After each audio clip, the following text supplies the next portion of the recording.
د کابل حکومت دفاع وزارت یو ځل بیا د داعش ډلې پر وړاندې د طالبانو لاسته راوړنې ځان ته منسوبې کړي دي.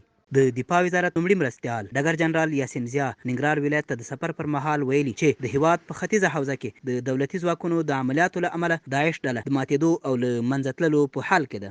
داعش در حالت محو و از بین رفتن است. د کورنۍ چارو وزیر مسعود اندرابي هم ادعا کړې چې داعش ډله په بشپړ ډول په ننګرهار کې ماته شوې او وروستي پاتې مرکزونه به یې هم ژر له منځه یوړل شي. که څه هم کابل حکومت د داعش د ماتولو ادعا کوي، خو حقیقت بل څه وایي. داعش ډله د دولتي او بهرنیو ځواکونو نه بلکې د طالبانو د عملیاتو له امله د سلګیو حال ته را رسېدلې ده. له تېر نیم کال راهیسې طالبانو د هیواد په ختیځ ننګرهار او کونړ ولایتونو کې د داعش پر ضد پراخ او پرېکنده عملیات پیل کړي دي. د دې عملیاتو په نتیجه کې داعش ډلې پراخې او مهمې سیمې او سلګونه جنګیالي له لاسه ورکړي دي. د دې عملیاتو له امله اوس په دواړو ولایتونو کې د داعش ډلې د حاکمیت سیمه یوازې څو صعب العبور غرونو ته ورټوله شوي چې هغه هم د طالبانو لخوا تر سخت محاصرې لاندې او د سقوط له جدي ګواښ سره مخ.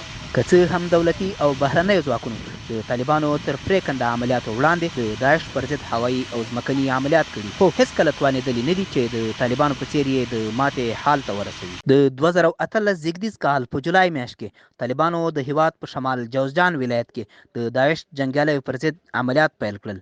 دا عملیات داعش د جوزجان څانګې په تس نس کېدو پای ته ورسېدل. د 600 داعش جنګیالیو له ډلې نږدې 140 تنه قتل، تر 150 زیات ټپیان او همدومره شمېر نور طالبانو ته تسلیم شول.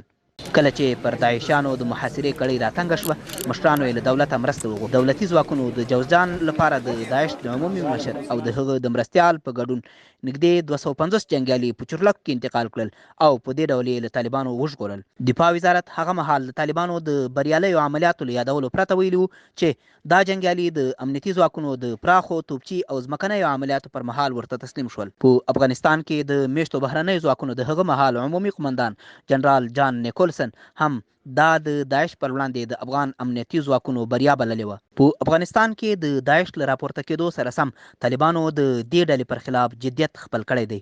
په هلمند، زابل، کندوز او ځینو نورو ولایتونو کې د تورو بیرغونو پورته کوونکي خلک د خلافت د اعلان په لومړنیو ورځو کې وځپل او تیر کال یې د هیواد په شمال کې هم ټغر ورټول کړ. د داعش پر وړاندې د طالبانو بریالي عملیات پوښتنې راپورته کوي چې له زیاتو امکاناتو او پرمختللو وسایلو سره سره بیا هم ولې دولتي او بهرني ځواکونه د دې ډلې پر وړاندې ناکام پاتې دي او برعکس طالبان چې امکانات یې اصلا له ګډو ځواکونو سره د پرتلې وړ نه دي، څنګه د داعش پر وړاندې د پام وړ او سترې بریاوې ترلاسه کوي.